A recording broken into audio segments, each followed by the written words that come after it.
నా కవితా శీర్షిక నాన్నకు మరణం లేదు. నా రక్తమంతా నాన్న వాసనే, నాన్న చెమట చుక్కల వాసన, నాన్న గుండె కలల వాసన.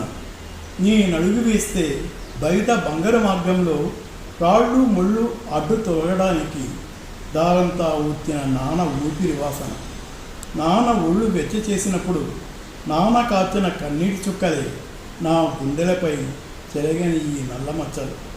రక్తాన్ని తొంగి చూసే ఎక్కడుంటే ఎర్రబడ్డ నాన్న కళ్ళ రంగి నా రక్తం నిండా. నాన్న చెట్టు కాసిన కాయను కదా, నేను నాన్న నీడలానే ఉంటాను. కాలి గాయమైతే అమ్మ అంటానే కానీ బాల్యంలోనే అంతర్ధానమైన అమ్మకు ప్రతిరూపం నాకు మా నాన్నే.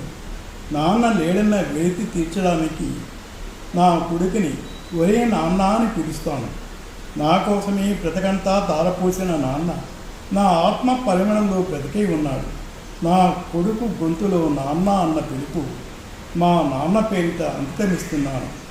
గుండె బాధలో పరవెక్కినప్పుడు, కష్టాల ఎండలో కమిలినప్పుడు నాన్న జ్ఞాపకాల స్పర్శే నాకు సాంత్వన. నట్టనడి ఆకాశపు నిటారు ఎండలో నాన్న చల్లని నీడనిచ్చే మహావృక్షం.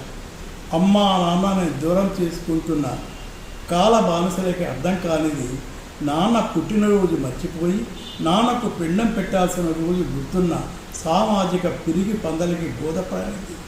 తనని నిత్యం గుర్తు చేసుకుందుకు నాన్నే కొడుగ్గా పుట్టుంటాడని. ఆత్మావై పుట్టనామాసి అని.